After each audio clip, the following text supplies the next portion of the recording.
learners, welcome back to my channel JTE Journey Towards English with Amrita. So friends, स्वागत है आपका मेरे channel में और आज हम करने जा रहे हैं modals in the easiest way. So friends, आपको ज़रूर लगता होगा या आपको ज़रूर आप सोचते होंगे कि modals थोड़ा सा confuse करते हैं, तो चलिए आज मेरे साथ सीखते हैं modals in the easiest way.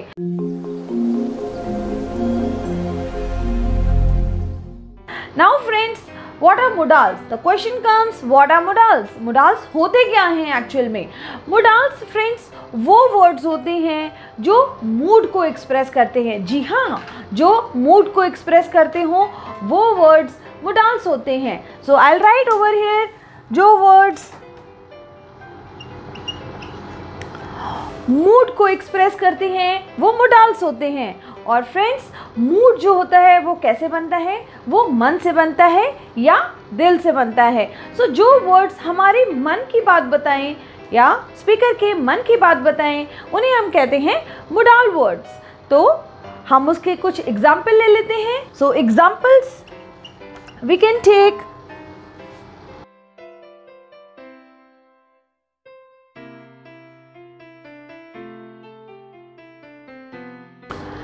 Friends, ये है वो modal वर्ड्स जो मूड को एक्सप्रेस करते हैं या जो स्पीकर की मन की बात को एक्सप्रेस करते हैं. तो चलिए हम एक एक करके आज पढ़ेंगे modal words. Okay, so friends चलिए देखते हैं what are the uses of can.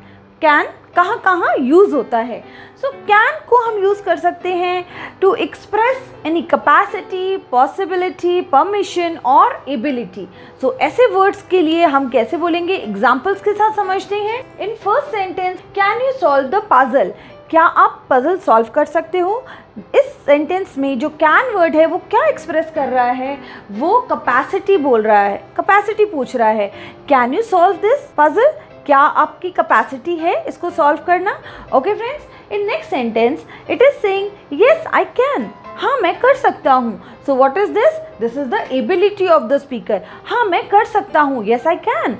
Okay, next is I can ride a horse. I can ride a horse. इस सेंटेंस में again it is the ability of the speaker. Yes I can ride a horse. Suppose अगर हम इसमें से कैन हटा देते हैं, suppose we remove can from this sentence, तो सेंटेंस क्या बन जाएगा? I ride a horse. मैं हॉर्स राइड करता हूँ. बट मन की बात कौन बता रहा है? ये कैन वर्ड बता रहा है. मूड क्या कौन बता रहा है? This can word is telling the mood. Yes I can ride a horse. Okay friends, so next is you can speak English. आप इंग्लिश बोल सकते हो. Obviously when you will practice with me daily so you will start speaking English. Okay, let us move on towards the next sentence and that is can I have your bike keys? So friends, यहाँ पे permission मांगी गई है. Permission कैसी permission है? Permission is informal permission over here. Can I have your bike keys? Similarly, अगर हमें किसी elder से या फिर किसी ऑफिशियल से अगर हमने बाइक कीज़ लेनी हो, so how will we say? Suppose हमें बाइक कीज़ लेनी है अपने फादर से, so then we will use may I have your bike key. Okay friends, it is like that. So this is the informal way of asking a permission. Can I have your bike key? So चलिए अब next करते हैं. So friends, could जो word है वो क्या क्या express करता है? could modal word जो है वो क्या एक्सप्रेस करता है? वो एक्सप्रेस करता है past ability, possibility और a polite request. Okay, when sometimes we meet some strangers. अगर हम किसी स्ट्रेंजर से मिल रहे हैं, पर्सन वी डोंट नो, ठीक है, और अगर हमने उससे कुछ बात करनी हो, कुछ रिक्वेस्ट करना हो, सो वेरी पोलाइटली और हेजिटेटिंगली हम लोग बोल सकते हैं कुड यू हेल्प मी और could you pass me the salt. Okay, suppose हमें किसी रेस्टोरेंट में बैठे हैं और वहाँ पे हमने किसी स्ट्रेंजर से सॉल्ट मांगना है. सो हाउ विल वी से? वील से could you pass me the salt. Okay, so like this is a polite request over here. Okay, another example I have written, could you help me? Again a polite request to someone strange. Okay, the person who is stranger to you.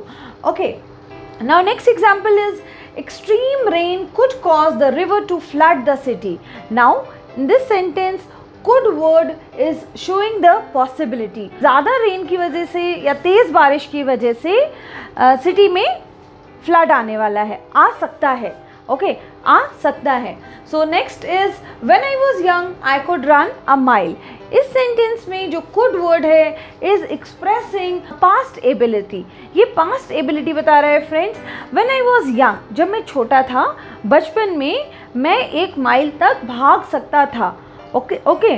So friends, आपको आई hope आपको ये समझ आया होगा. These are all the examples of could. Let us move on towards another modal. चलिए सीखते हैं uses of may and might with their examples. So सबसे पहले हम बात करते हैं फ्रेंड्स may की. So may क्या एक्सप्रेस करता है? may वर्ड एक्सप्रेस करता है possibility, permission, या फिर it expresses more likely to do something. कोई चीज़ करने के लिए ज़्यादा इच्छा होना. ओके, एंड इसके एग्जाम्पल्स हम देख लेते हैं. एग्जाम्पल्स है he may come tomorrow. Okay, what is this expressing over here? may word जो है वो क्या एक्सप्रेस करता है? he may come tomorrow. ठीक है, सो शायद वो कल आएगा. सो this is expressing the possibility. ये पॉसिबिलिटी बता रहा है कि वो कल आ सकता है. Okay, next is may I come in. may I come in friends, as I told you, it is the permission. Okay, this is a question also and this is very common question. ये बहुत common question है जो school में अक्सर बच्चे अपने teacher से पूछते हैं. मे आई कम इन. मे आई कम इन जो है एक फॉर्मल रिक्वेस्ट है, और we can say they are asking for the permission. Okay, this is the formal permission. Okay friends, now as I said you in the example of can, जब हम कैन पढ़ रहे थे तब मैंने आपको एक और एग्जाम्पल दिया था. May I have your bike keys. So ऐसा हम क्वेश्चन किससे पूछ सकते हैं? To our father or someone elder to us. ठीक है, so this is in formal way. May we use in formal sense. ठीक है, सो प्लीज़ हमेशा ध्यान रखिएगा जब भी हमें किसी फॉर्मल सेंस मतलब किसी official or someone elder we have to talk to, we have to take their permission, we'll say may. Okay, now friends, our next example is Rohan may be at home or perhaps at work. So what does it means? कि रोहन शायद, again this is expressing the possibility. Rohan जो है वो घर पे होगा या शायद काम पे. Okay, so this is again this word may over here is expressing the possibility of Rohan to be at some place. Okay friends, let us talk on might. So might modal friends, might कब use होता है? To express the future possibility और when the things are less likely to do something. Okay, so now here we'll use might with the examples. In the examples I have written it might rain tomorrow. शायद कल बारिश हो सकती है. इसमें might word जो है ये एक्सप्रेस कर रहा है फ्यूचर पॉसिबिलिटी. ये फ्यूचर के बारे में बता रहा है कि शायद कल बारिश हो सकती है. Okay, now second is your purse might be in the living room. Again this is also telling the possibility. This sentence is again telling the possibility, but there the situation is something is less likely to. Okay, when the things are less confirmed than may. ठीक है, कोई चीज़ less confirmed है, sure नहीं है. Okay, so we can say your purse might be in the living room. जब हम ज़्यादा sure नहीं हैं. Okay, so we can use might in such senses. Okay, it means less likely to do something. कोई काम जो कम इच्छा हो. हम और भी कह सकते हैं the flight might be late. ठीक है, शायद फ्लाइट लेट हो सकती है जहां हम ज़्यादा कंफर्म्ड नहीं हैं. Okay friends, so I hope आपको मे एंड माइट की डिफरेंस समझ आया होगा. And let us move on. चलिए फ्रेंड्स, अब बात करते हैं modal words should and must की. तो शुड का यूसेज क्या है friends? What is the use of should in sentences? तो should word जो है वो express करता है या they tells about the advice and opinion. Okay friends, advice and opinion. Examples के साथ करते हैं. जैसे कि first example I have written, you should speak English. Now what is this? You should speak English. So ये हमें बता रहा है कि should word जो है यहाँ express करता है advice. Okay, we want to give someone advice, you should speak English, and you friends out there, you should also speak English. Okay, so now here in this sentence you should speak English. So I hope आपको ये समझ आया होगा. This is expressing the advice. Okay, now in second sentence you should tell the truth. Again, this is what can we consider over here? This should word, again this is an opinion. Okay, this is my opinion, you should tell the truth. Okay, in next sentence, you shouldn't smoke so much, it is bad for your health. You should not. Friends, I have taken the negative form, और this sentence is negative because हमने should के साथ not लगा दिया है, तो shouldn't. Okay, so you shouldn't smoke so much, it is bad for your health. आपको इतना smoke नहीं करना चाहिए because this is not good for your health. और and here what does this should not word expresses? ये express करता है opinion. Okay friends, so चलिए करते हैं must की बात. Now must friends, जैसे कि must. Now must से हमें समझ आता है compulsion. ठीक है, you must do that. Okay, it is something like compulsory type, some like duty or obligation types. Okay, compulsion, or sometimes we also use must word as an to express the probability. Okay, now must का example मैंने लिया है. You must do your homework before going to bed. Okay, you must do your homework before going to bed. सोने से पहले आपको homework करना ही चाहिए. Okay friends, करना ही चाहिए. That expresses must word. ठीक है, ये हमें क्या बता रहा है कि आपको सोने से पहले होमवर्क कर लेना चाहिए. ओके, ज़रूर करना चाहिए. Now next is he must be there. वो वहाँ होगा. नाउ फ्रेंड, ये वर्ड जो है ही मस्ट बी देयर, ये प्रोबेबिलिटी भी शो कर रहा है एंड कंपल्शन भी शो कर रहा है. ही मस्ट बी देयर, वो वहाँ होगा. सो हम इसको probability as an probability भी ले सकते हैं, and probability on the other hand again becomes the compulsion. He must be there. Okay friends, so I hope आपको must का use भी समझ आया होगा for compulsion and probability. तो चलिए बाकी के 4 modal verbs के भी examples कर लेते हैं. अगर आपको मेरी ये वीडियो अभी तक अच्छी लगी हो और आपको अच्छे से समझ आ रहे हो तो इसको लाइक करना बिल्कुल मत भूलिएगा. चलिए फ्रेंड्स, तो करते हैं will and shall. So will friends, will express करता है प्योर फ्यूचर. जब हम फ्यूचर की बात करते हैं तो it expresses will word we use to express the future, and I have written some more examples for will. So what are they?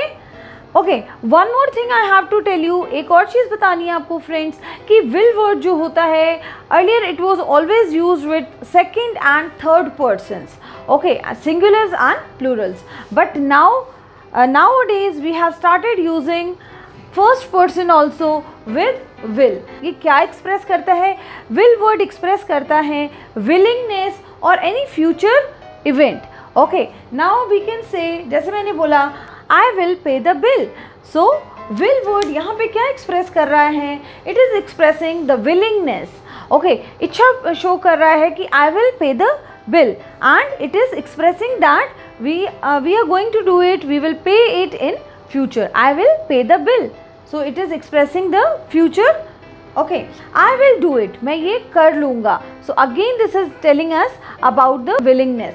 Now I will be 25 by this December. Now this is what? This is a future fact. मैं 25 का हो जाऊँगा by December. Okay, so this is the future fact. Now friends, I hope आपको will समझ आया होगा. Will is very easy to understand. Now let us talk about shall. Shall friends is always used with I. I is what? I and we, and this is the first person singular and plural. So friends, shall is always used with I and we.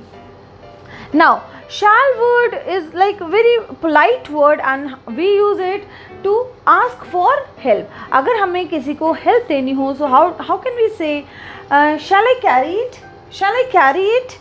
क्या मैं आपके लिए ये bag उठा सकता हूँ? Okay, और to express the choice also हम कह सकते हैं which one shall I buy? Suppose आप किसी शॉप पे हो अपने फ्रेंड के साथ और आपके पास 2 चॉइसेस हैं, तो आप अपने फ्रेंड से पूछ सकते हो which one shall I buy. Okay friends, so I hope आपको ये समझ आया होगा the difference between will and shall. So friends, let us talk about would and have to. So would, friends, what does it tells? What does it expresses? Would word expresses any polite request or offer. Okay, any past habit or any unreal situation. Okay, let us do with the examples. चलिए इसके examples के साथ करते हैं. So friends, would word को बोला जाता है is a past tense of will, but we will see how. ठीक है, so let us talk about the first sentence. The first sentence is would you like to read this book. Okay, would you like to read this book.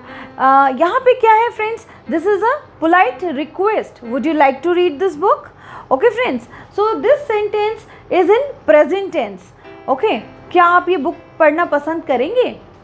Now next is whenever I had to go to town, Ron would give me a lift.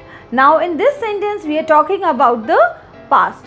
Whenever I had to go to town, Ron would give me a lift. जब भी मैं town में जाता था, Ron मुझे lift दिया करता था. Here we have used would for repeated action. Okay, कि repeated action हो रहा था in the past. Okay, now next is if I become the PM. If I become the PM, I would remove poverty. Now in this sentence what are we saying? अगर मैं PM होता या PM बनूंगा, so मैं क्या remove कर दूंगा, मैं poverty रिमूव कर दूंगा.